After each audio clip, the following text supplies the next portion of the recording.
Vamos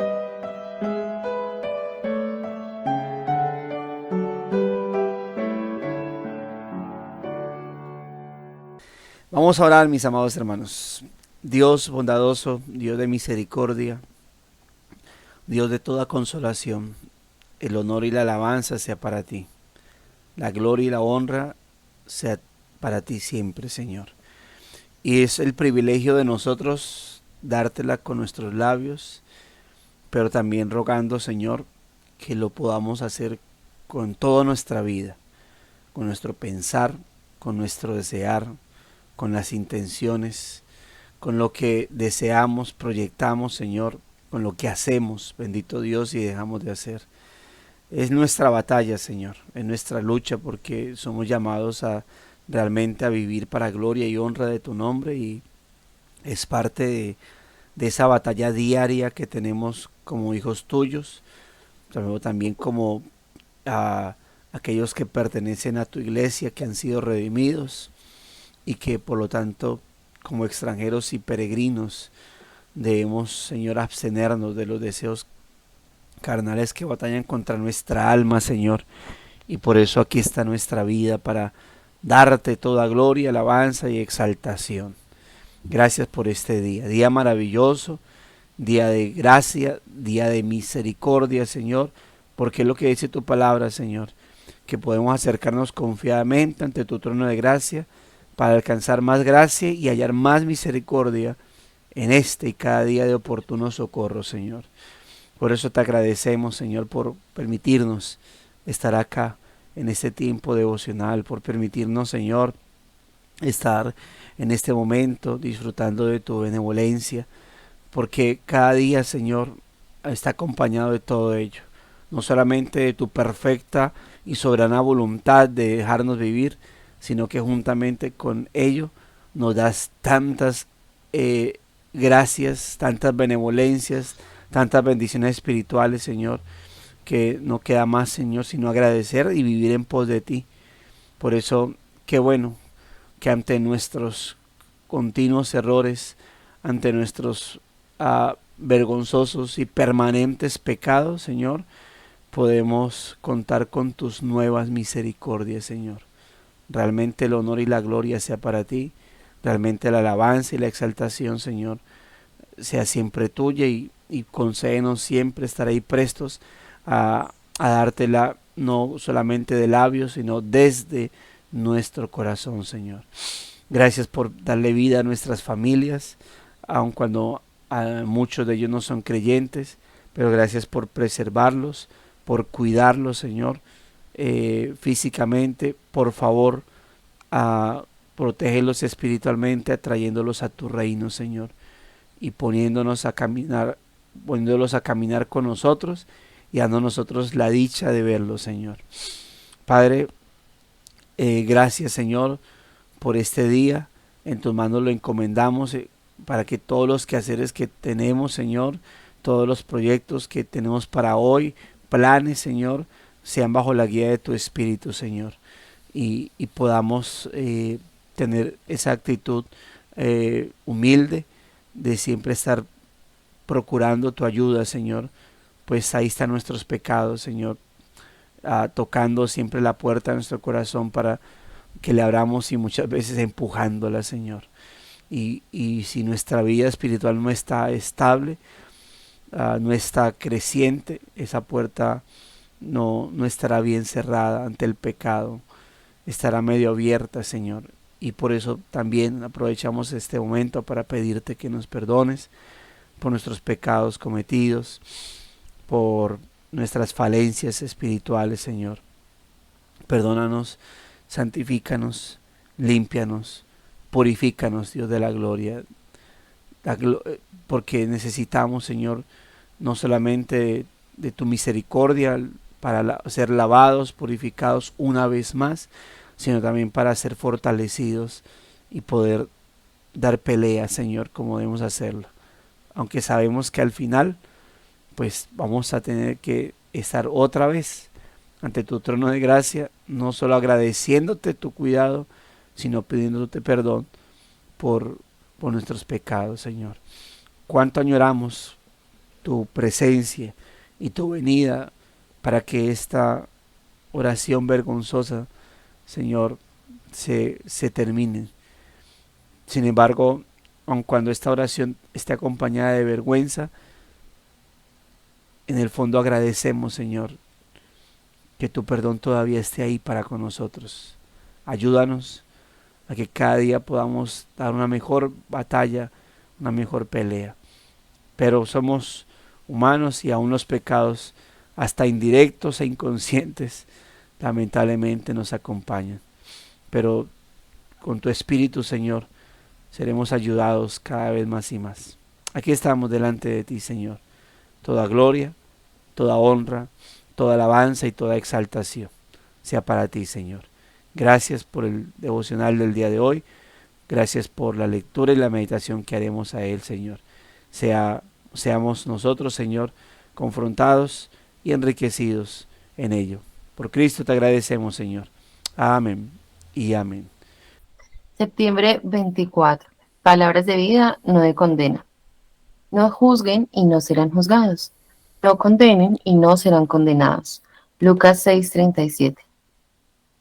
La razón por la que a veces asumimos que tenemos el derecho de condenar a otros es que es atractivo para nuestra naturaleza pecaminosa. Si somos honestos, en cuanto adquirimos una nueva posición de liderazgo o de autoridad, ya sea grande o pequeña, es increíble cuán rápido nos enfrentamos con la tentación de condenar en lugar de mostrar misericordia. Debemos recordar que no estamos calificados para condenar. ¿Por qué? Porque no podemos leer el corazón del otro. Podemos evaluar con exactitud las motivaciones de los demás. Solo Dios puede decir: yo soy el que escudriña las mentes y los corazones, y les daré a cada uno según sus obras. Apocalipsis 2:23. Ya que tú y yo no somos Dios, no debemos condenar. Una de las maneras en que ignoramos el mandamiento de Jesús aquí fácilmente y con frecuencia es con nuestra lengua. Pronunciamos condenación cuando decimos cosas que lastiman en reputación de alguien. En círculos cristianos, a veces tenemos hasta maneras astutas para hacer de nuestras calumnias, perdón, en círculos cristianos a veces tenemos hasta maneras astutas para hacer que nuestras calumnias suenen como peticiones de oración o como preocupaciones genuinas. Pero la verdad es que la mayoría de las veces nos encanta decir: ¿escuchaste sobre ella? ¿Sabías eso de él? ¿Sabes por qué hizo eso? El espíritu del fariseo, condenar a otros para presentarnos a nosotros mismos en una mejor luz en comparación, está vivito y coleando entre los creyentes. Por lo tanto, debemos ser especialmente cuidadosos con la manera en que usamos nuestras palabras. En lugar de utilizar nuestra boca para condenar, debemos pedirle al Espíritu Santo que nos dé la capacidad de hablar palabras de vida. Antes de abrir nuestra boca, debemos seguir el consejo de la misionera Amy Carmichael y preguntar: ¿lo que voy a decir es amable? ¿Es verdadero? ¿Es necesario? La escritura es absolutamente clara en este punto. De hecho, el libro de Proverbios nos enseña que la boca del necio es su ruina y sus labios una trampa para su alma. Pero, ¿por qué? ¿Pero qué el del espíritu leal oculta las cosas? Proverbios 18:7, 11:13.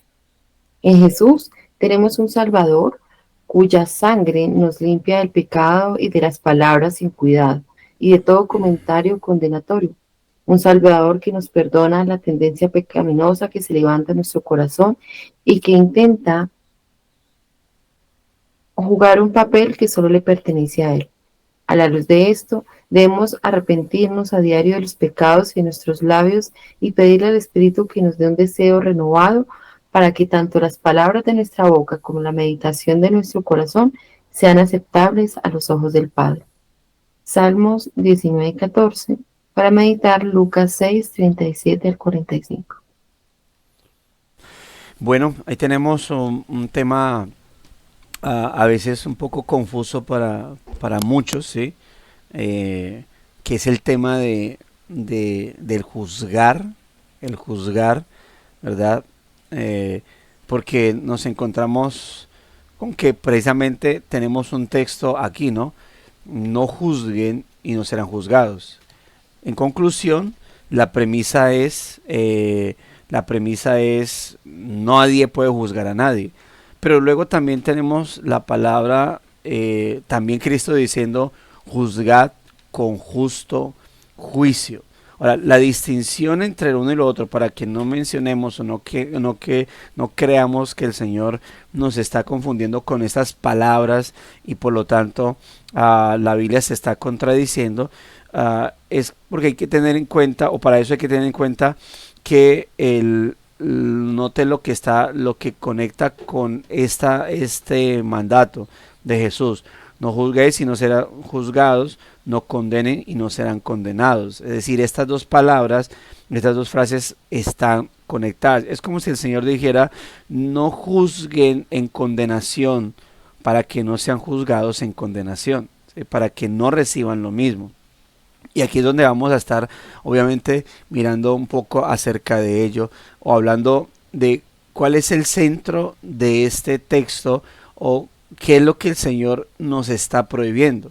¿Por qué? Porque ya hemos mencionado en otras ocasiones que hemos hablado acerca del tema, que el problema del juicio, mis amados hermanos, está cuando está en la mala intención. El problema del juicio está en cuando lo hacemos de una manera incorrecta. ¿Por qué? Porque el juicio constantemente se está emitiendo. Por ejemplo, cuando un padre le dice a su hijo, hijo, lo que hiciste está mal, eso es eso es un juicio. O sea, el padre está emitiendo un juicio. Cuando el esposo le dice a la esposa, amor, hiciste mal en esto, el esposo está emitiendo un juicio. Cuando la esposa le dice al esposo, amor, no estoy de acuerdo con lo que estás haciendo, me parece que es incorrecto, la esposa está emitiendo un juicio. Cuando el pastor se le acerca a una feligrés o un feligrés que ha hecho algo incorrecto, le dice, hermano, a la luz de la palabra, lo que estás haciendo es incorrecto, se está emitiendo un juicio. ¿Sí?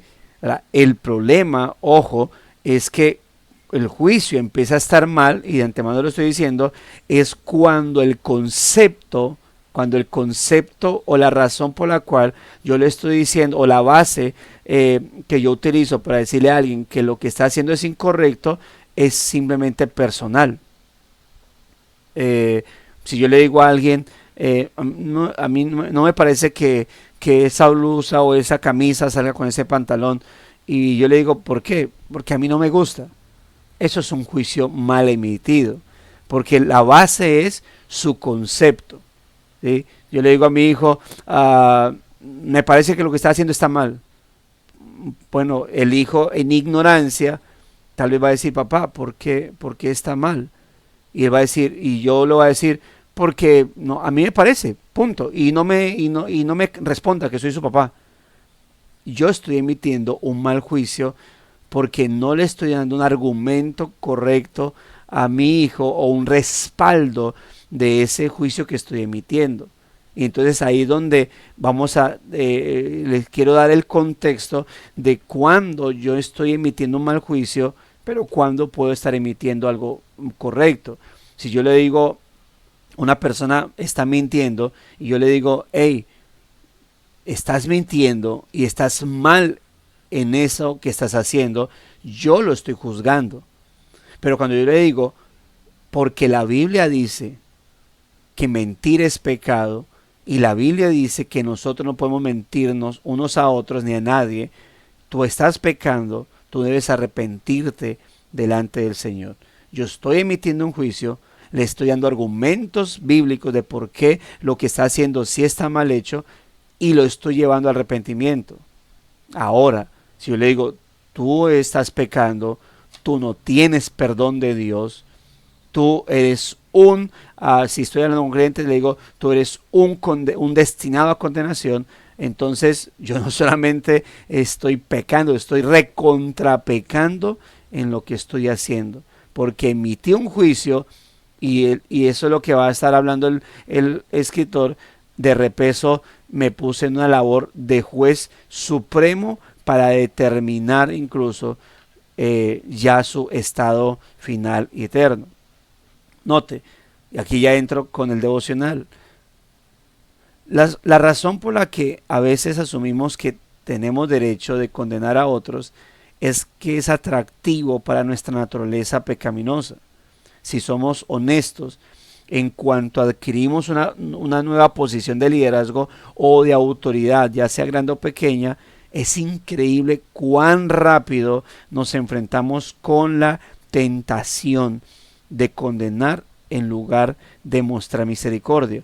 Pero esa condenación obviamente ya proviene de ¿qué? De un juicio mal emitido, de un juicio que no se está llevando a cabo de manera correcta. Porque no solamente estoy juzgando, ya estoy declarando un veredicto en ese juicio. Y por eso incluso precisamente ayer el escritor mencionaba algo al respecto de este texto en particular. Déjeme, lo pongo, voy a ir allá. Dice, una vez nos ha llamado a ser portadores de la bondad de Dios, Jesús de inmediato nos dice que no debemos juzgar a otros. Ahora, no nos está pidiendo que suspendamos nuestras facultades críticas en nuestras relaciones, porque debemos usar nuestra mente para discernir entre la verdad y el error, el bien y el mal. Más bien, cuando Jesús nos manda a no juzgar, está condenando, y esto lo mencioné ayer, un espíritu santurrón, arrogante, hipócrita, moralista y criticón, que es un enfoque que busca resaltar las faltas de otros y siempre obviamente trae consigo un sabor amargo. ¿Por qué? Porque trae una tonalidad destructiva sobre la vida de otra persona y muestra no un espíritu restaurador, sino más bien unas ínfulas de superioridad en aquel que está emitiendo ese juicio. Y por eso eso viene. Ahora, esas ínfulas de superioridad pueden ser por causa de que se le ha entregado un papel de autoridad a esa persona, y por eso uno debe tener mucho cuidado en ello, mis hermanos. Por eso cuando la Biblia habla acerca de quién debe ser el pastor o el diácono, dice no un neófito.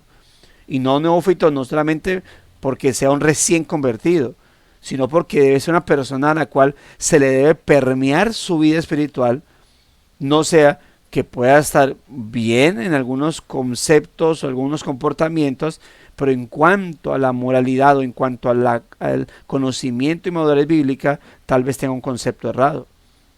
Hay personas que son felices, hermano, criticando o mirando el pecado de los demás, pero no, cuando uno entiende que esa persona tiene un espíritu, lo que uno diría juzgón, no de juicio, sino juzgón, no de crítica, sino criticón, sino cuando esa persona cuestiona a los demás, pero se siente superior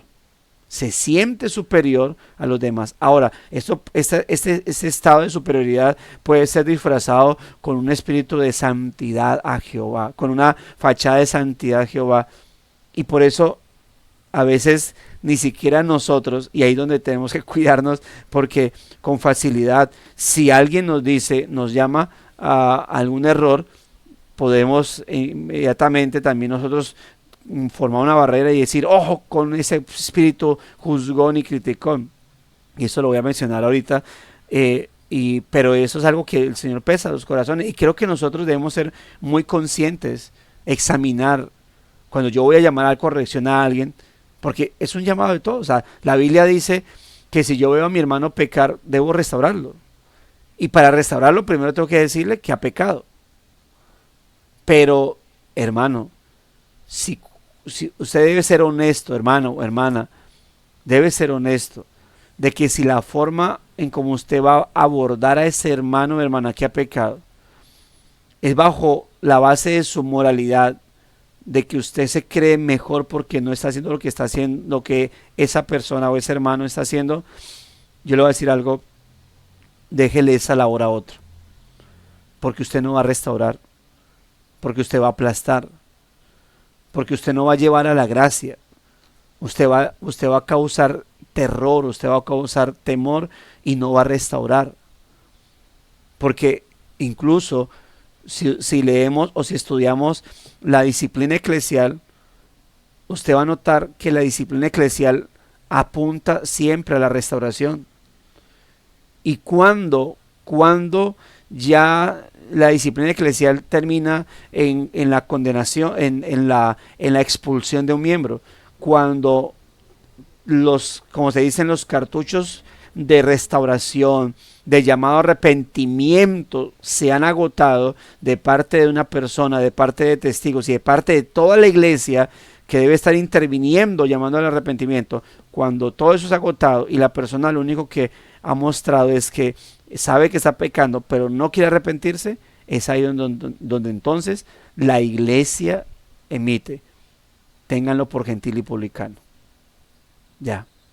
Pero es cuando los cartuchos de llamado a corrección y la disposición de restauración ha estado ahí presente junto con ello, pero cuando los llamados a arrepentimiento ya se quemaron todos y la persona simplemente casi que gritó a toda la iglesia: no me quiero arrepentir, entonces uno dice: ok, ahí entonces tenga por gentil y publicano, es decir, tenga por no creyente a esa persona. Y aún así debemos seguir debemos seguir orando por esa persona y las veces que podamos llamándolo al arrepentimiento, aun cuando ya haya tenido que ser expulsado de la membresía. Y se le da lugar a estar en la iglesia. ¿Y cuándo se le va a desechar de la iglesia? Cuando esa persona, aparte de que no se está arrepintiendo, no se quiso arrepentir y prefirió renunciar a la membresía, aparte de eso empieza entonces a tener un espíritu de división dentro de la iglesia local. Entonces ya ahí sí se practica la expulsión, incluso el llamado a que la iglesia ni siquiera le hable a esa persona y dejarlo a Satanás, dejarlo al juicio de Dios. Y aún así nadie puede atreverse a decir: es que ese no es creyente, o no, más bien ese no es elegido de Dios, ya está destinado para condenación. Porque no sabemos. Porque no sabemos, como dice Pablo: entréguenlo a Satanás para que su carne reciba el golpe y tal vez al final su alma se convierta o su alma sea salvada. ¿A través de qué? De los juicios de Dios que vendrán sobre esa persona por causa de su no arrepentimiento. ¿Ve? O sea, jamás podemos emitir un juicio, un juicio de condenación. Jamás podemos cerrar un juicio con condenación. O sea, esa no es mi labor. Obviamente tampoco no estoy para salvar a todo mundo, ¿no? No, todo el que se muere al final se arrepintió. No puedo hacer eso. Pero tampoco puedo decir: se condenaron. ¿Ve? Entonces debemos tener cuidado con ello, porque es a lo que el autor quiere apuntarnos. Dice: debemos recordar que no estamos, y eso es lo que estoy mencionando, calificados para condenar. ¿Por qué? Porque no podemos leer el corazón del otro. Por eso no podemos evaluar con exactitud las motivaciones de los demás. El único que puede hacer eso es solo Dios. Del único que se puede escribir que Jesús sabía qué intenciones había en el corazón de los demás es de Jesús, es de Cristo solamente. Ninguno tenemos, o sea, nadie conoce las intenciones del corazón del otro. Nadie las conoce. Podemos ver las acciones y con base a las acciones podemos decir: ah, claro, ese era su deseo, o un asesinato. Claro, yo después de ver un asesinato puedo decir: es que en su corazón quiso matarlo y por eso lo llevó a cabo. Pero luego de verlo, pero yo no puedo ver, si una persona me está mirando con rabia, ¿sí?, por alguna circunstancia, y yo decirle: claro, me quiere matar, ¿verdad? Usted me quiere matar porque usted es un malvado, usted es un condenado ya. Yo no sé eso, ¿sí? Tal vez la persona por dentro está diciendo: Dios, ayúdame a no tener ira, ayúdame a tener ira, me está mirando y yo ya diciendo que me quiere matar. ¿Ve? Yo no conozco el corazón. Ahora, si me golpea yo digo, en su corazón quería golpearme, ¿sí? Porque toda acción pecaminosa primero surge como deseo en el corazón de la persona. Toda acción pecaminosa, ¿sí? No existe el que yo iba por la vida no queriendo hacer nada y ¡pum! Terminé pecando. Ay, no me di cuenta en qué momento pequé. Eso a menos que haya sido como casos supuestamente de que emborrachan a alguien o escopolaminan y ya lo pusieron a hacer cosas que no, esa persona no sabía. Pero en cuanto a nuestro estado de conciencia, antes de pecar, se deseó pecar, ¿sí? Pero eso ¿quién lo conoce? El Señor. Y eso, como Él es el que conoce los corazones, eso es lo que ha plasmado en la palabra del Señor. Y por eso uno constantemente, cuando uno predica la palabra de Dios, sea que predique del adulterio, sea que predique del robo, predique de la mentira, uno no predica porque dice, Dios me mostró los corazones de las personas. Uy, si alguien llega a decir eso, llámenle la atención y llámenlo al arrepentimiento, porque eso solamente lo puede hacer Dios. Ahora, porque uno termina predicando acerca de un pecado? Uno, puede ser que estoy predicando expositivamente y por lo tanto llegué al punto donde el texto habla de ese tema, de ese pecado. O porque de pronto Dios nos guió a hablar de un tema en particular en la iglesia y creo que es un tema muy bueno, o porque de pronto uno empezó a ver mucho acerca del tema del adulterio, la fornicación, o la promiscuidad, o la pornografía, o los pecados sexuales. Entonces, ¿qué hace uno? Bueno, voy a predicar acerca de esto en la iglesia. Y cuando uno predica porque para que si alguien está pecando, se arrepienta de eso. Y si no está pecando en eso, advertencia a la iglesia. Si yo predico en contra de la mentira, tal vez yo puedo estar predicando en contra de la mentira sin darme cuenta que alguno en la iglesia está mintiendo. Pero lo predico, o sea, que si alguien está pecando en eso, se arrepienta. Si no, para que queden advertidos. Y los predicadores, de alguna manera, toman la palabra del Señor y hacen labor de juez. Pero ¿cuál es la base del predicador? Para decirle a alguien, hey, si estás en la mentira, estás actuando como mentiroso, arrepiéntete. O sea, ¿sobre la base de qué? De la palabra del Señor. No sobre la base de sí mismo. No sobre la base de su propio concepto, sino de la palabra del Señor. Dice, ¿por qué? Dice, no podemos evaluar con exactitud las motivaciones de otros, solo Dios puede hacerlo. ¿Quién es el que puede decir, según Apocalipsis 2:23, yo soy el que escudriña las mentes y los corazones, y les daré a cada uno según sus obras, sino el Señor? Y por eso que tenemos la palabra de Dios.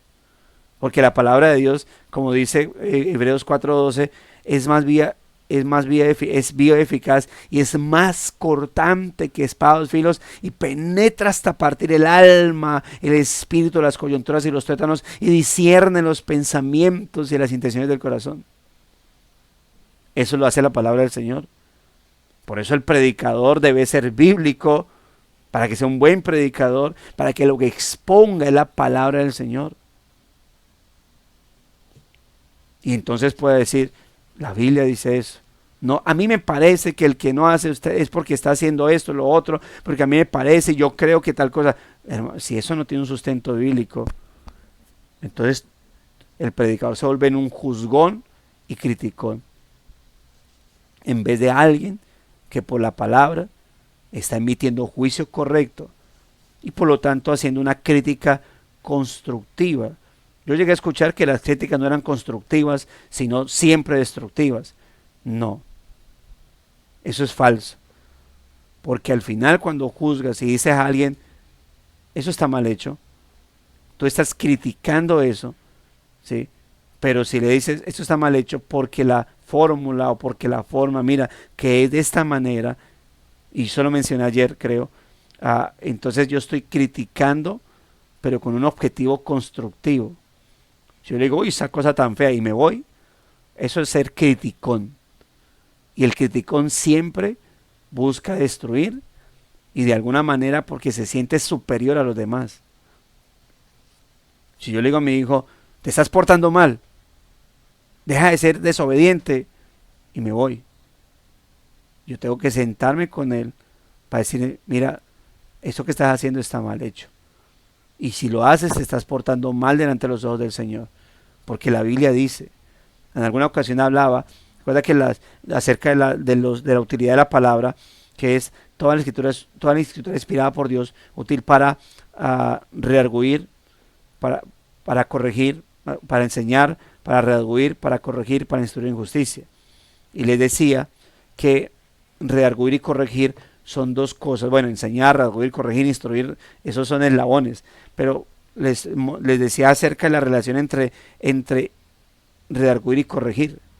El que emite juicios correctos utiliza, bueno, las 4 utilidades de la palabra del Señor: enseñar, redarguir, corregir, instruir en justicia, ¿sí? Pero va a utilizar exclusivamente esas dos, porque ¿qué es redarguir?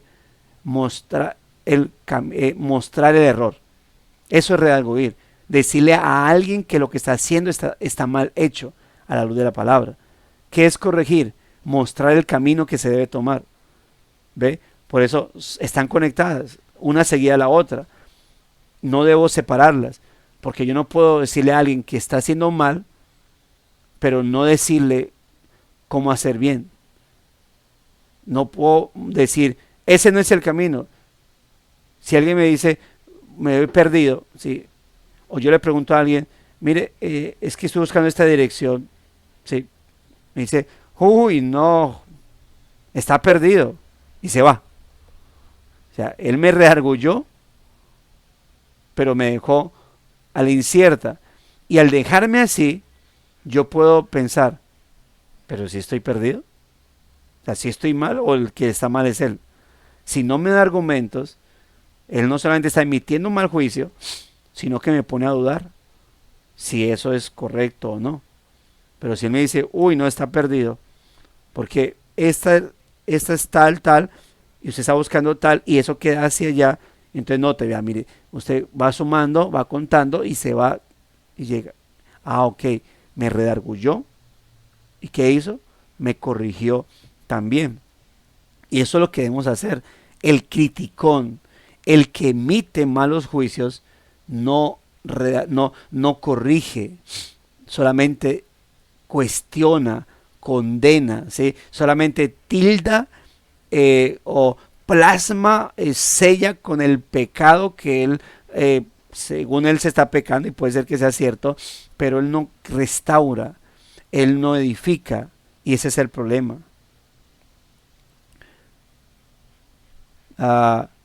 Dice, una de las maneras en que ignoramos el mandamiento,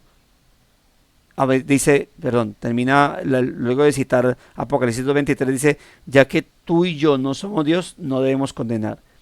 Por eso, una de las maneras en que ignoramos el mandamiento de Jesús, aquí fácilmente, de no juzgar, no condenar, y con frecuencia, y lo hacemos con frecuencia, es con nuestra lengua, ¿sí? Pero, recuerde, de la abundancia, ¿de qué habla la boca? Exacto, del corazón. Los escuché, hermano, los escuché. De la abundancia del corazón habla la boca. Así que quien juzga, juzga desde dónde. Bueno, uno siempre señala el órgano, ¿no? Desde el corazón. Juzga desde ahí. Y desde ahí emite palabras de juicio. Pronunciamos condenación cuando decimos cosas que lastiman la reputación de alguien. En círculos cristianos a veces tenemos hasta maneras astutas para hacer nuestras calumnias, para hacer que nuestras calumnias suenen como peticiones de oración o como preocupaciones genuinas. Pero la verdad es que la mayoría de las veces nos encanta decir, él cita eso en la traducción, pero oiga, sí sabe la última, ¿no? Oiga, sí sabe lo que pasó con Julanita, con la hermanita tal. Oiga, sí saben lo que pasó con ese hermano, ¿no? Para que estemos orando. Mentiras, quiere chismear y quiere destruir y quiere dañar. Cuando, hermano, alguien ha pecado, y esto se ha hablado, ¿Qué dice la Biblia cuando alguien ha pecado? ¿Pecó contra ti? ¿Qué tienes que hacer? Decirle, oiga, si sabe lo del otro que llegó y lo vi, me hizo, ta, ta, ta. No, hey, si para ti pecó, primero percátate que sea la luz de la palabra, ¿sí? Que realmente es un pecado y no un mal concepto tuyo, ¿sí? Entonces ve y confronta la luz de la palabra.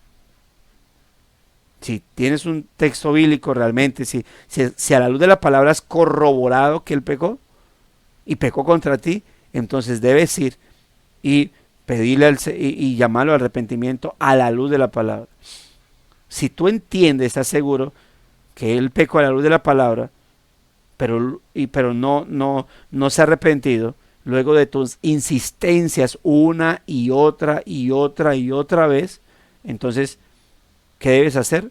Buscar a 2 o 3 testigos. Si soy pastor, bueno, busco hermanos maduros. ¿Sí? Si soy pastor, se supone que al conocer la palabra, pues el llamado al arrepentimiento es genuino. Si no, bueno, si no, entonces procura que uno de esos 2 o 3 testigos sea el pastor de la iglesia o los pastores. Ahora, ¿los testigos son para qué?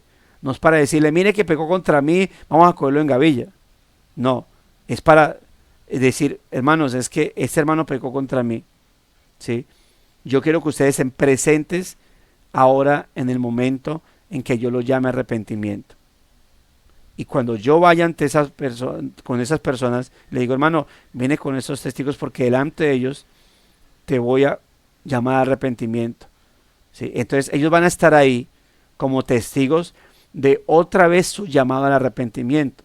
Ahora, note lo que puede pasar con esos 2 o 3 testigos de su llamado, de su otro, puede ser que sea el quinto o el sexto, no el segundo, sino que sea el quinto o que sea el sexto llamado a arrepentimiento a esa persona.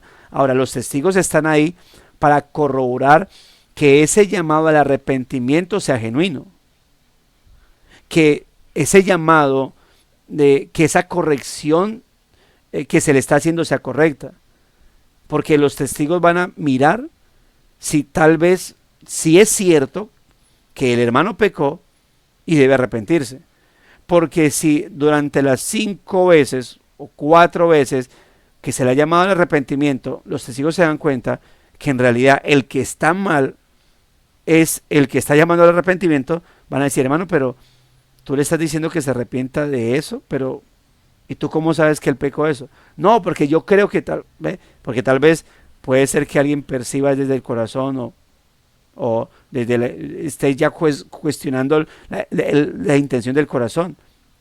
Entonces los testigos que van a decir, hermano, pero a la luz de la palabra, o sea, tú estás descontextualizando el texto porque eso no es pecado, lo que estás diciendo, o lo que estás de pronto pensando, o lo que tú crees que el hermano hizo, pero no se corrobora. Y entonces el otro hermano cuestionado va a decir, es que eso es lo que he estado diciéndole y por eso yo le digo que yo no me voy a arrepentir de algo que yo no hice. ¿Ve? Entonces ahí donde los testigos, ¿qué van a hacer?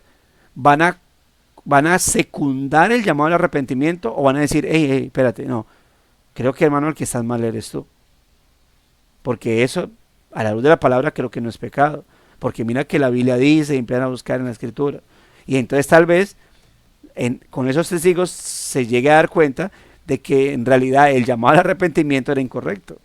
Y que lo que el hermano estaba haciendo era criticándolo sin base bíblica, era condenándolo, ¿sí? Y entonces los testigos van a decir, no hermano, así no es. O que tal vez el llamado a arrepentimiento se estaba haciendo de una manera muy condenatoria y entonces se van a decir, hermano, no es así. Y entonces tal vez el otro hermano le acusaba de decir, es que hermano, yo le estaba diciendo eso, que yo no puedo, él no puede tratarme de esa manera porque él no me puede condenar, porque tanto. Ya los testigos se dan cuenta de que el procedimiento del hermano estaba siendo incorrecto.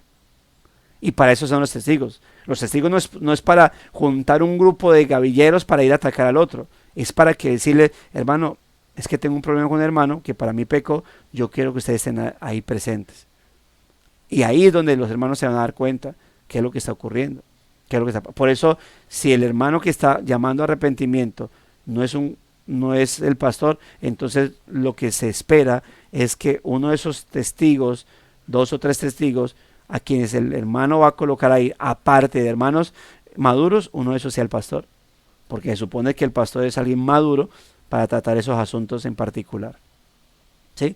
Ya si se corrobora, entonces es otra cosa. Estoy hablando de, por ejemplo, cómo funcionaría el caso de una disciplina, de que no es un asunto tampoco de condenación, sino de restauración. Gálatas 6:1 que dice, hermanos, si alguno hubiese pecado, ustedes que son espirituales, dice, restáurenlo con espíritu de mansedumbre, considerándose a ustedes mismos también, porque ustedes pueden ser tentados. Note entonces de qué manera yo debo abordar a alguien que ha pecado.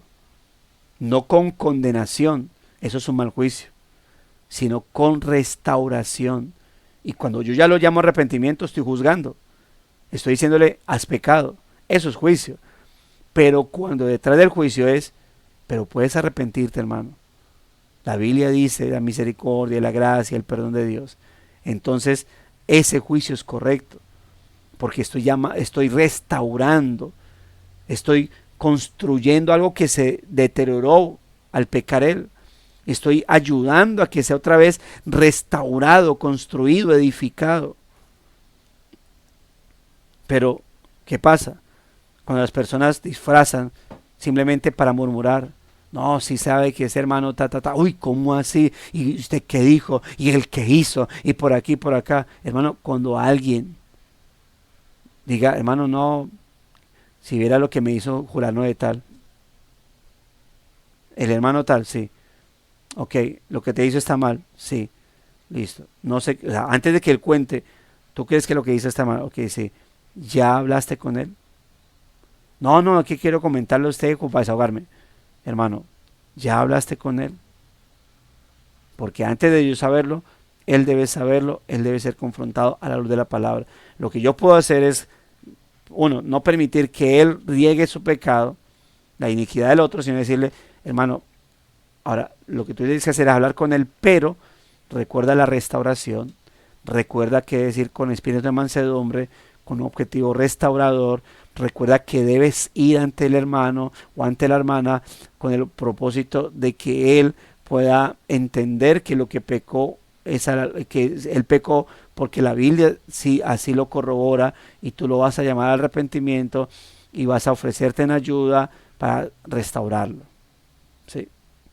Entonces eso es lo que debe suceder. Pero hay gente que dice, ay, ¿cómo así? No. ¿Y sabe qué es lo que pasa? Que cuando una persona no detiene ese pecado, no detiene esa murmuración y la recibe con gusto, ¿sabe qué es lo que pasa? Que a esa persona le gusta el chisme, le gusta la murmuración y lo que va a hacer es que va a extender esa murmuración. Oiga, no, por ahí me contó la hermana tal que fulano de tal, que fulana de tal hizo esto con esa persona, con ella, ta. Oiga, ¿cómo así? Porque permítame decirle, ¿sabe yo qué quisiera decir? Que en las iglesias no hay murmuración. Pero ¿sabe a quiénes los apóstoles les hablaron en contra de la murmuración? A iglesias cristianas. A iglesias cristianas, hermanos. Y ojo, note lo que dice acá. El espíritu del fariseo, que es condenar a otros para presentarnos a nosotros mismos en una mejor luz en comparación, está vivito y coleando entre los creyentes. Y este es el centro del mal juicio, el espíritu farisaico. Es decir, la superioridad, amados hermanos, y destrucción. Un mal juicio, como lo dije al principio, está acompañado de un espíritu de superioridad y destrucción. Porque lo único que busco con mi mal juicio es mostrarme que yo sí estoy mejor que él, ¿sí? Y que quiero hacerlo sentir lo más mal que pueda, pero no estoy dispuesto a ayudarlo y no le muestro la gracia y no le muestro misericordia. Le muestro un Dios santo y decirle, oiga hermano, eso está mal hecho. Yo no hago así, mire que Dios a mí sí me ha ayudado y Dios sí me ha mostrado esto y lo otro, pero usted sí está mal, hermano. Y ojo con eso porque recuerde que los juicios de Dios vienen y recuerde que Dios es Dios de ira y Dios es fuego consumidor. pero no le hablo del amor, la misericordia, la gracia, la restauración. Como que le digo, mire, lo llevo al abismo, al borde del infierno, y le digo, mire, ojo que se puede condenar, y lo dejo ahí y me voy. Si no es que lo tiro, le digo, revísese porque lo más posible es que usted no sea un cristiano. Usted no ha nacido de nuevo, chao. Y yo recuerdo que ese era el boom de muchos Paul Watcheristas. Paul Watcher en sus inicios era feliz condenando y no viendo amor por ningún lado de la cruz, y muchos se volvieron Paul Watcheristas y eso vivían condenando y determinando que la gente no había nacido de nuevo. Apenas un medio pecado, uy hermano, usted no ha nacido de nuevo, usted no ha nacido de nuevo, usted no ha nacido de nuevo. Arrepiente más bien. Y había gente cristiana, sí, siendo condenada, pidiendo que Dios los ayudara a nacer de nuevo porque se habían dado cuenta por un Paul Watcherista que no habían nacido de nuevo. Por lo tanto, hermano, note, por lo tanto, debemos ser especialmente cuidadosos con la manera en que usamos nuestras palabras. Debemos ser cuidadosos. ¿Por qué? Porque nuestras palabras en el juicio a otros deben tener amor, misericordia. Ahora, párame ahí. ¿Se acuerda de lo que dijimos ayer y lo mencioné ahorita? Un mal juicio, ¿sí?, está acompañado de un espíritu condenatorio, santurrón, arrogante, hipócrita, moralista y criticón, ¿sí?, buscando siempre resaltar las faltas de los demás, pero con un espíritu destructivo. Pero un buen juicio debe tener o estar acompañado de amor, de misericordia, de benignidad, de compasión, de restauración, de edificación. Amor, perdón, bondad, misericordia, compasión, restauración, edificación. Y tal vez hay otros más ahí, porque pudiese decirle, y debe ser eso de estar acompañado con un corazón tuyo humilde y manso, que es dispuesto a restaurar, y más, y demás, ¿no? ¿Y por qué? Porque eso fue lo que Dios, porque eso es lo que Dios ha tenido de nosotros. Hermano, si alguien que emite juicio, uno le hace la pregunta, ¿tú pecas? Y él dice, gracias a Dios, no. Uno dice, a este no hay que recibirle ningún tipo de juicio, porque este es superior. Pero si alguien dice, sí, claro, peco, ok. ¿Y cómo te recibe el Señor luego de pecar? ¿O es que tú hasta este momento no te sientes perdonado por Dios? Porque puede ser que alguien esté emitiendo juicios condenatorios, es porque no se siente perdonado por Dios. Pero si dice, no, a mí Dios me trata con amor, misericordia, compasión, con paciencia, con tolerancia, entonces demos de gracia lo que de gracia recibimos. Así que si la esencia del juicio que voy a dar es destruir y no edificar, ¿sí?, es destruir y no edificar, es condenar y no salvar, no restaurar, entonces el juicio está mal hecho. En lugar de utilizar nuestra boca para condenar, debemos pedirle al Espíritu Santo que nos dé la capacidad de hablar palabras de vida. Recuerde que una misma boca, o de un mismo corazón más bien, no puede salir agua dulce amarga, es decir, bendición y maldición. Antes de abrir nuestra boca debemos seguir el consejo de la misionera Amy Carmichael y preguntar, ¿lo que voy a decir es amable? ¿Es verdadero? ¿Es necesario? Añádele, ¿es edificante? ¿Tiene misericordia? ¿Tiene gracia? ¿Tiene amor de Dios? ¿Tiene como objetivo restaurar?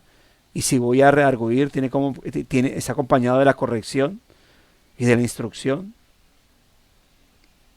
De hecho, el libro de Proverbios nos enseña que la boca del necio es su ruina y sus labios una trampa para su alma, pero del espíritu leal oculta las cosas.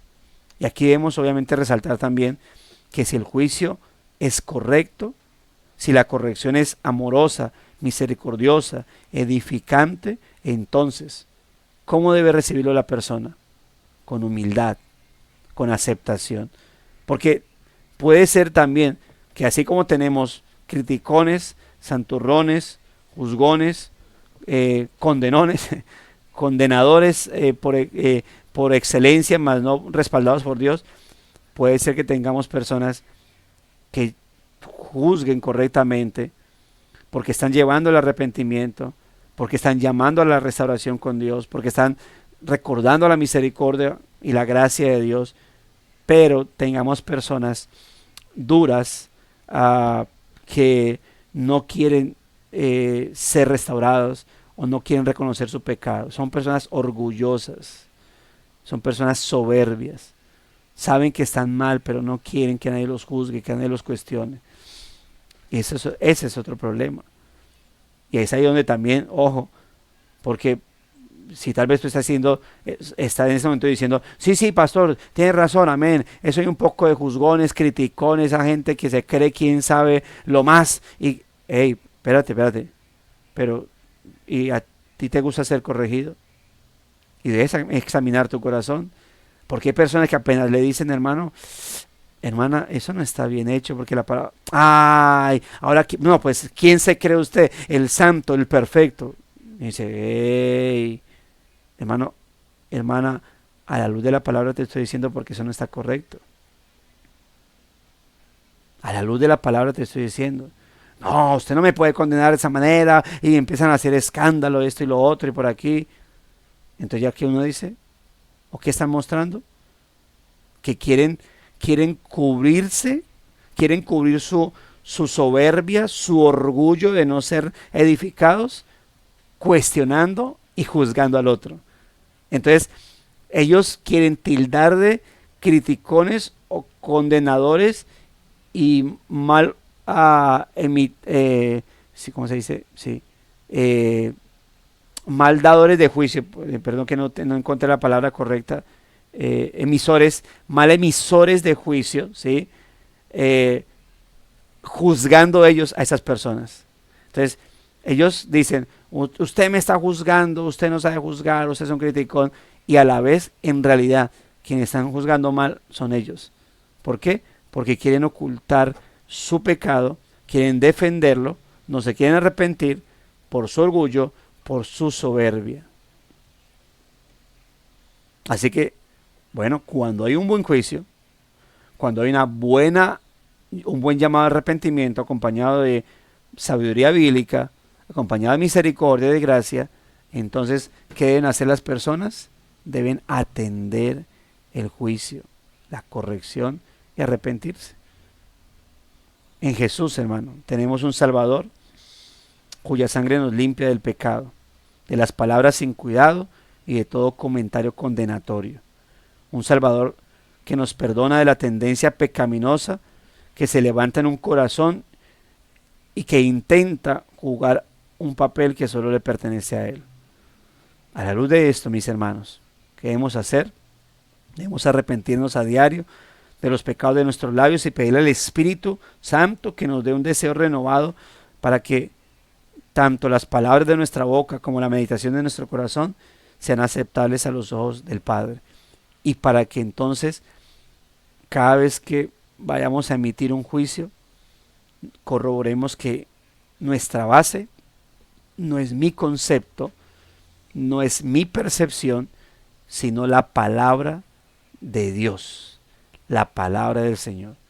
Que yo pueda decir a lo de la palabra, por qué ese hermano o hermana está mal, y si yo lo ve, yo pueda llamarlo a exhortación y decirle, hermano, lo que está haciendo a luz de la palabra no está bien hecho porque la Biblia dice ta.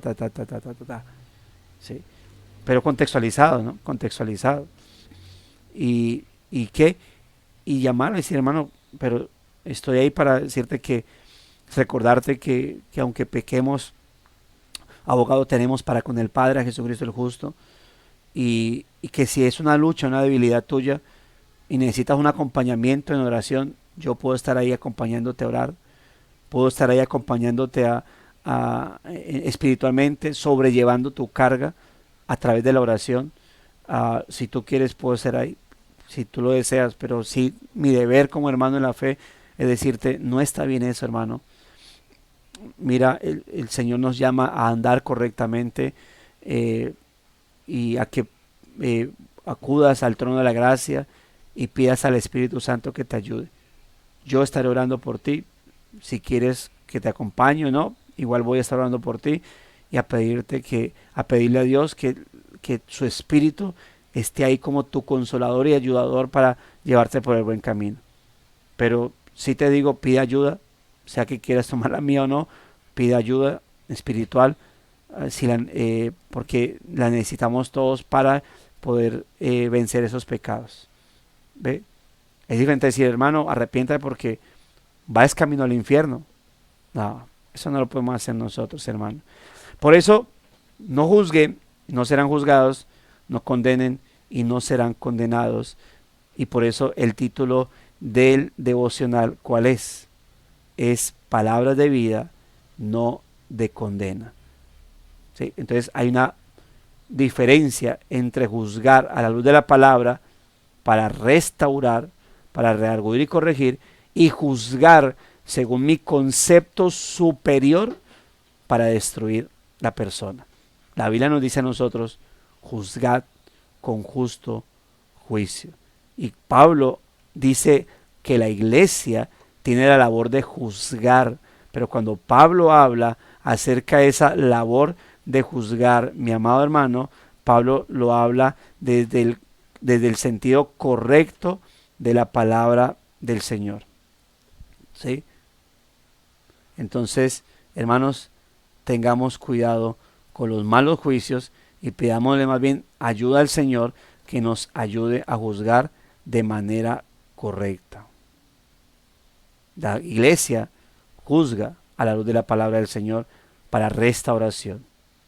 El crítico juzga para destruir y de esa manera sentirse superior a los demás en un sentido moral. Dios guarde nuestra vida de ese espíritu fariseo. Mis amados hermanos, si hay alguna pregunta, alguna inquietud, algo que de pronto haya quedado claro, bien puede hacerlo para que aprovechemos ese tiempo. Sé que algunos hermanos ya tienen que desconectarse, pero si algunos de los que pueden quedarse tienen alguna inquietud con este tema, que sé que para muchos es bastante escabroso y a otros simplemente lo malinterpretan, pero para que nadie le diga nada de su pecado, ¿sí? Otros no quieren decirle nada a nadie porque dicen, no, es que no entiendo, la Biblia dice que no juzguemos, entonces yo por eso no le digo nada a nadie. Pero hermanos, la Biblia nos manda a nosotros a juzgar. ¿Pero a juzgar de qué manera? Con justo juicio, es decir, a la luz de la palabra del Señor y con un objetivo que restaurador. ¿Listo? Bueno, mis amados hermanos, escribe nuestro hermano Carlos. Bueno, gloria al Señor, muy claro y provechoso el mensaje. Pidámosle al Señor que nos corrija y nos ayude a ser prudentes y sabios con los actos y juicios para con nuestro prójimo, ¿sí? Incluyendo a nuestro hermano especialmente, que estos sean considerados amorosos y misericordiosos como los suyos, que no hagamos juicios condenatorios ni temerarios que desdibujan nuestra nueva naturaleza, ¿sí? Así es, y desdibujan la gracia y misericordia del Señor. Las críticas destructivas hacia nuestro prójimo, alejadas de la humildad y el amor, solo buscan aparentar ser mejores de lo que somos y proclaman un espíritu farisaico de altivez. Así es, hermano.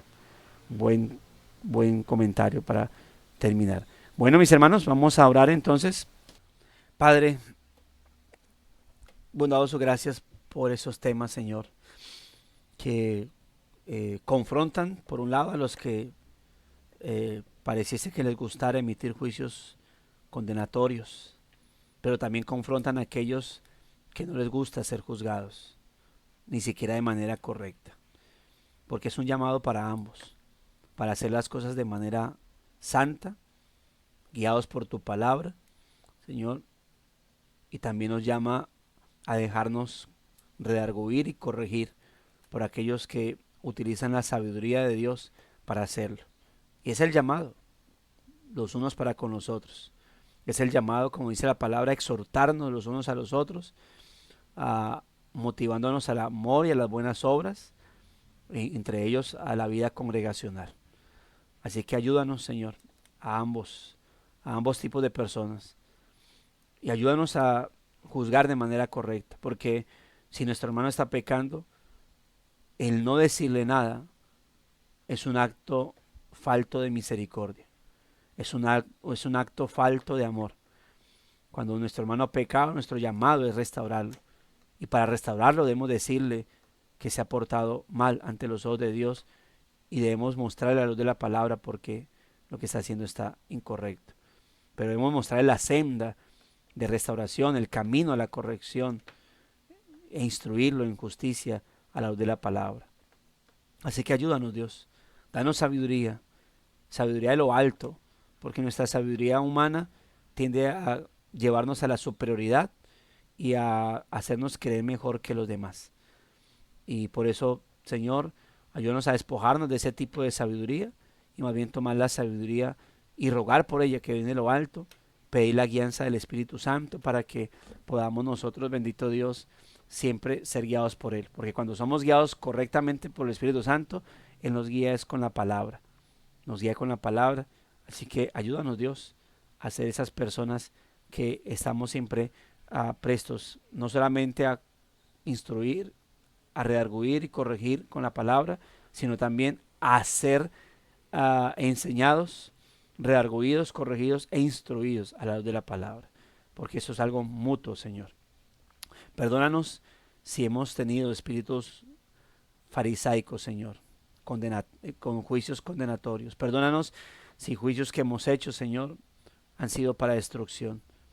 Y si así ha sido, Señor, oh Dios, danos la valentía para ir ante aquellos que hemos juzgado y condenado y que hemos destruido, Señor, para resarcir nuestro pecado, nuestro error, Señor, y empezar el proceso de restauración para con esas personas. O tal vez esas personas se han arrepentido, han crecido en el Señor y quienes tienen que empezar un proceso de restauración para con nosotros sean ellos hacia nosotros, Señor. Que sea lo que tú hayas determinado. Pero ayúdanos, Señor, a actuar de manera siempre correcta, bendito Dios, a juzgar con justo juicio y jamás con condenación, Señor, porque esa es una labor que solamente te corresponde a ti y que la llevarás a cabo en el día del juicio, Señor. Gracias te damos, Dios. Gracias porque mucho pudiésemos hablar de ese tema y mucho pudiésemos orar también acerca de él. Gracias te damos, Señor. Nos disponemos a seguir con nuestras labores, algunos a salir hacia sus trabajos, Señor, otros ya están camino en él, pero a todos guíanos, te lo pedimos en el nombre de Cristo Jesús, Señor nuestro. Amén y amén. Mis amados hermanos, gracia y paz a todos, gracias por su atención y recuerden, firmes y adelante, huestes de la fe. Sin temor alguno, que el que Señor nos ve. Amén. Amén. Eso lo deberíamos responder todos. Para el tiempo sí. ¿Quién Pero Amén. les da pena a estos hermanos? armónico. Bueno, Dios me lo bendiga, amados hermanos. Tengan un Mi excelente apóstol, día. Porten bien. gracias. No sean juzgones ni Amén. juzgones. Dios los Buen día bendiga. para todos.